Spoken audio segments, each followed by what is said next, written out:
I'm videoing? Yes, I am. Sorry, I really shouldn't do this checking thing. It's a waste of time too. Anyway, not terrible today, but you probably don't need a weather report. So I probably shouldn't do that either. Perspective, yeah, perspective. I think I'll talk about that.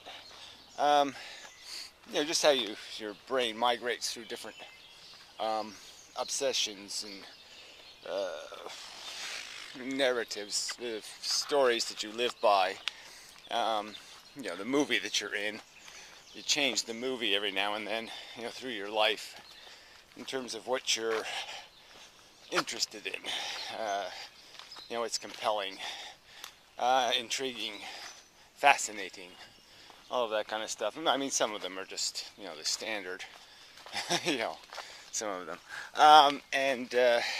But some things really quite dramatically change in terms of how you live. I haven't had a television for, 7 or 8 years now.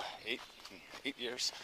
I haven't had that machine that, gives you this button where you just keep doing this flippy thing, looking for something, to stimulate you.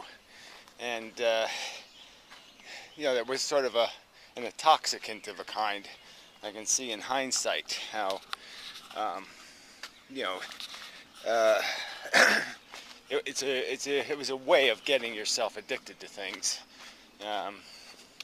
It's like working in a snack factory or something,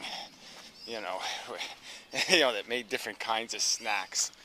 And through mere exposure, you'd find something that was, ooh, I like that. And you get caught up in it. And so your agenda of your life is sort of being run by, what kind of crap digs a hole in you,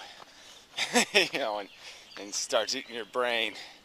I was thinking about this, I'm going through this junk from the other neighbor house thing. Well, anyway, and they had like 9,000 worldwide wrestling DVDs. These people are on welfare. So it's just kind of funny. You don't pay your rent to buy worldwide wrestling thingy or whatever DVDs. You're just looking at the packaging. You're just saying, humans are stupid as fuck. How could you get caught up in this shit? I mean, what the fuck, man?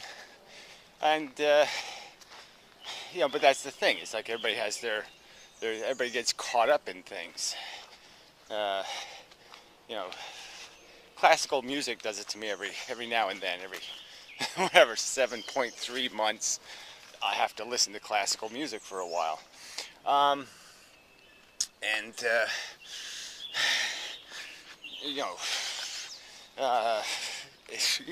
Every 2.2 years I have to watch some Japanese pop candy, porn music or whatever the fuck it is. Just these little things that pique some sort of interest, compelling in some way. And it's just so, it's such a psychology thing. And, it's just kind of funny that people have turned that into real philosophy. And I suppose in, an earlier time in my life, I wouldn't have been able to make that distinction either. I wouldn't have been so aware of the fact that I had allowed way too much psychology to get into my understanding of reality. And they were just plain bigotries, personal obsessions. I don't know. But it comes up all the time. I just see that, it's like somebody made some stupid comment on circumcision again. And it's just, you can just feel their defensiveness, Like somehow they have to philosophically defend some position. And it's a subject that just has no philosophical position. It's all psychology. In terms of, there's no clear more functional device. There's just people who are sycophants to nature, are sycophants to their own personal yeah, experience that seems kind of like has decisive evidence. But yeah, there's no way to have the argument philosophically, I suppose. So it's one of those subjects you just can't go anywhere with. But there's just so much of what goes on in the world, what's talked about, how people have philosophy conversations that are just so layered in psychology, just so deep in it. And that should be like the first that should be the first thing that philosophers would argue, is that, okay, we're going to have a philosophical conversation. Let's be really careful not to have a psychological conversation. Yeah. So, we have to make some effort to inform each other, to say, wait a minute, I think that's psychology. And then to have that argument about whether it is or not. Whether you're just defending worldwide wrestling or something because you're psychologically addicted. I mean, it's not philosophy then. If you're talking about what you're addicted to, what you have passion for through some mechanism of attachment, then yeah, you can't have a philosophical conversation, about how much you love your mommy. That's just not philosophy. Yeah. Anyway, we'll see where this day goes. Well, maybe I'll pause here in the sun. The sun is coming out. It's been gray all morning. Still fairly early, so it's not like it's all morning. The morning barely began, but yeah, I wasn't sure what kind of day it was going to be, but it's all blue sky now. Okay, so to the later doke. Such. Yeah, I still think I'm here. Yeah, I'm back. Still back. Anyway, perspectives. Philosophy versus psychology. And I keep going on about this one. It really is an important one. We can play so much with our psychology, and it's pretty much all anti-Kantavad is talking about, is, preparing your palate for your meal kind of thing, and, these little rituals you can do to enhance your get kind of crap, your life, your survival, your maintenance of your existence so you don't go crazy. Yeah, you can do that. You can learn techniques and then you will do that. Okay, that's what I mean by can. I don't mean you just can, like poof. But anyway, you can have a program that initiates you into this mode of living where you live for this bullshit. The only catch is that, yeah, if you're serious about the truth in philosophy, then you'll know who you'll smell it, and you say, okay, yeah, I can't go that far. I can go this far, but I can't go that far. And there's some things you'll just never be able to enjoy because you're still rational. And you have a limits to what you'll indulge in for the sake of a good time. Like, I don't know, riding the Holocaust train or something. If it was an amusement park. Yeah, you won't get on. Say that's going a little too far. No Holocaust fun parks.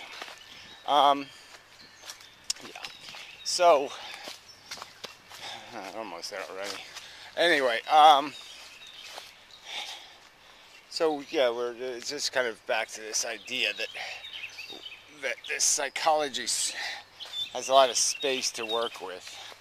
It comes in a lot of variation of its how it doles out pain and pleasure kind of thing. And there's some part of that, some percentage of psychology that you can retrain, let's say. You can recondition. Some parts I don't think you can do much about. You're kind of stuck with what you are. In terms of running themes and stuff.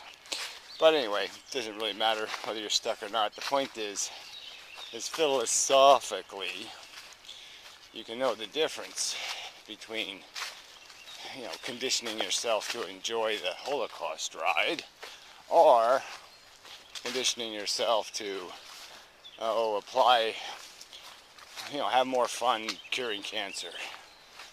Yeah. Or moderating how much you need to indulge in some collecting of, I don't know, Beanie Babies or some other kind of bullshit. You can use your psychology to kind of verify, well, you can philosophically understand and then apply that understanding to your psychology and moderate it efficiently by a better definition than what make me happy. Yeah, what make me happy is not a very